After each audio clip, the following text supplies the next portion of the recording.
Hello everyone, welcome to lesson 4-6, square roots and cube roots. This will be found on page 168. We're going to be learning about finding square roots and finding cube roots. Square means to the power of 2 and cube means to the power of 3. A key concept to learn is right here, a square root of a number is one of its two equal factors. One of its two equal factors. For example, 2 squared is 2 to the power of 2. Okay, so we have 2 times 2. Or we could say also 3 squared. Okay, 3 squared is 3 times 3. Right, we know that already. And so that would replace this right here, which would equal y, but our y at this point is 9. Numbers like 9, 25, and 144 are perfect squares because we have perfect squares. 3 times 3 is 9, 5 times 5 is 25, and 12 times 12 is 144. Those are perfect squares because they are squares of integers. Okay? The opposite of squaring number is finding the square root. So we can square a number, as we were just saying, 3 to the power of 2.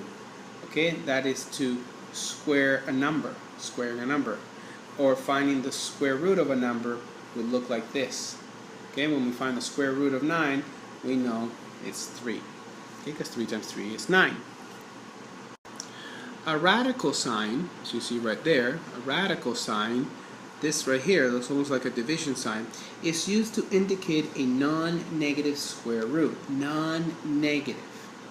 Every positive number has both a positive and a negative square root. Okay? For example, here we have 36. 6 times 6 is 36, or negative 6 times negative 6 is also 36. Okay? Negative 36 will have a square root of negative 6. Okay? But obviously negative 6 times, we keep the negative apart, I should say. And then plus or negative 36 will also give you put the signs back in, a plus or negative 6, which could be 6 or negative 6. They both work. But negative 36, for example, as you see here, has no real number square root because the square of a number cannot be negative. So you see, a square of a number cannot be negative. Okay? Like I was saying, these signs were just apart. Okay? But an actual number like an integer, 36, has no real square number. Okay, you will learn about real numbers in the next lesson.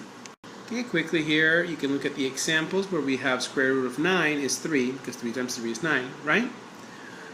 B, we have a negative, but remember, just put aside the negative for now and just work with the 64. You know that the square root of 64 is 8. And then we have our 8 right there, but then we put the negative sign right back in it, okay? Put it right back in. We have a plus or negative, which means it could be either. So plus or negative. So we're really just looking for the square root of 4. The square root of 4 is 2, and then we put the signs right back in. Okay? So plus or negative 2. And then negative 81, yeah, there is no real square root because no number times itself is equal to negative 81. Because remember, we can do 9 times negative 9, but remember these two numbers are very different numbers. Just because they both say 9, they both have very different values. So this would not work. Let's try 1A to 1D. If you know how to do this already, please pause the video, try it on your own, and then check your answers. Well, we know that the square root, for example, of 49, let me zoom this in, okay, of 49 is 7 times 7. So there we go, 7. Okay? And then we have of negative 16, it's actually 4, and then we put the negative back in. Okay, negative 4. Let's see over here, we have 100. 100 is 10 times 10, and then we must put this sign right back in there, so it's plus or minus negative 10. Okay? And then we have negative 49. Negative 49, we say there's no real square. Okay? Let's work on estimating. You can estimate the square root of an integer that is not a perfect square by determining between which two consecutive integers the square root lies. Here's an example. What we mean by that. we have the square root of 33. Now we're just looking for an estimate, boys and girls, just an estimate, something near it.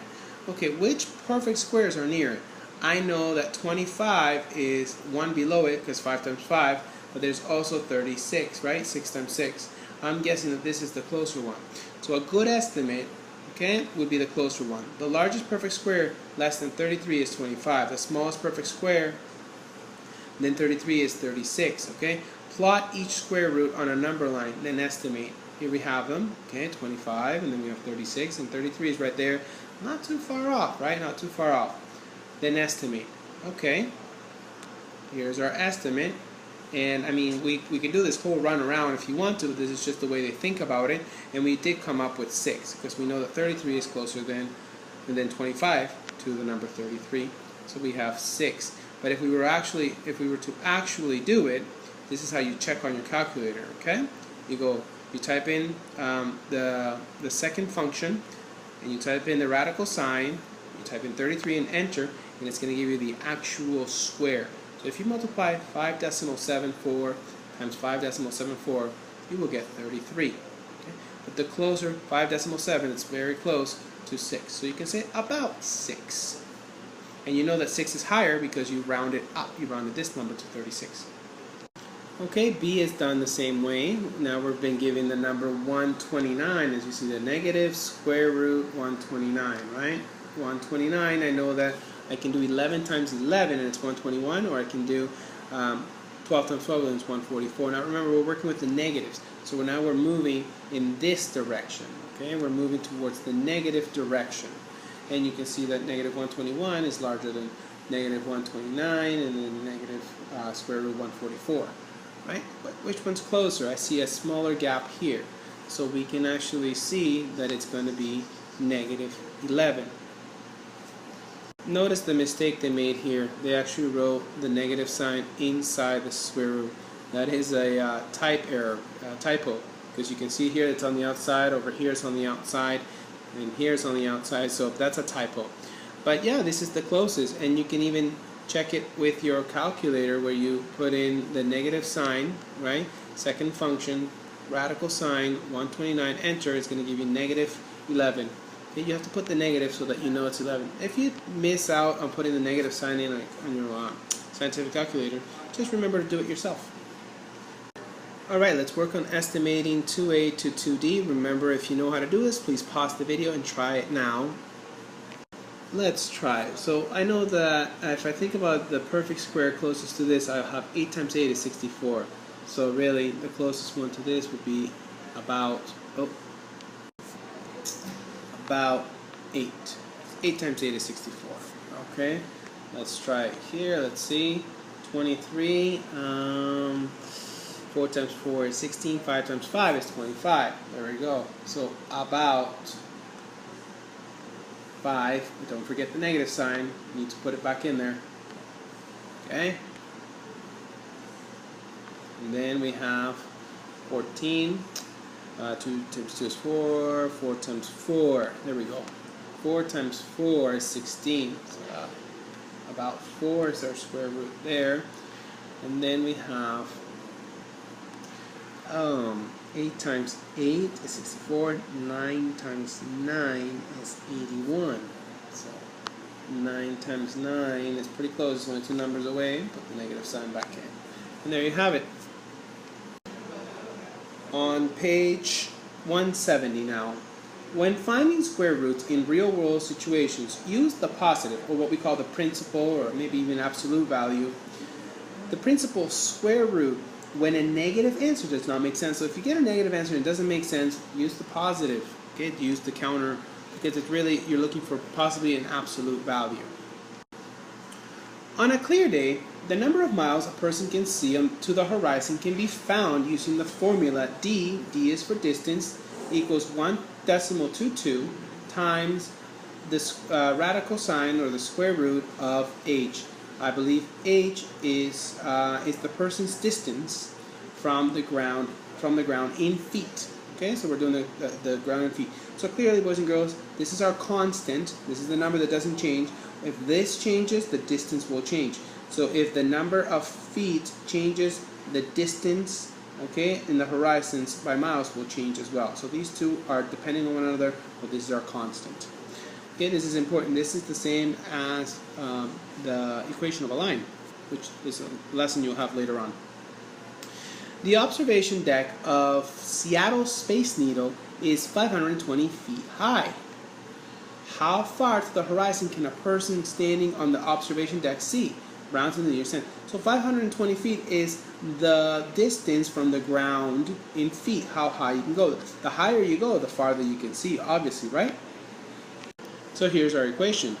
Okay, here's our equation where we have the distance is what we're looking for, equals 122 times the square root of our height, which is 520 feet. When we find the square root, remember you can use your calculator and you enter square root of 520, you're going to get 22.8, and you multiply those two and you have approximately 27.8 when it's simplified. Okay, so the approximate distance to the horizon is about 27.8 miles to the nearest 10th. Let's look at this other key concept, the cube roots. The words, a cube root of a number is one of its three equal factors. So instead of talking about square, now we're talking about cube. So three equal factors.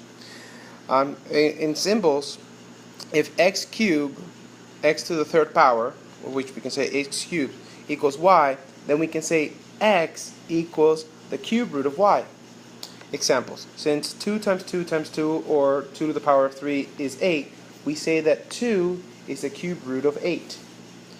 And as well with negatives. Since negative 6 times negative 6 times negative 6 equals negative 216, negative 6 is a cube root of negative 216. Okay? A cube root of a number is one or of three equal factors of the number. The symbol cube root is used to indicate the cube root of a number. Every integer has exactly one cube root. The cube root of a positive number is positive. The cube root of a 0 is 0. The cube root of a negative number is negative.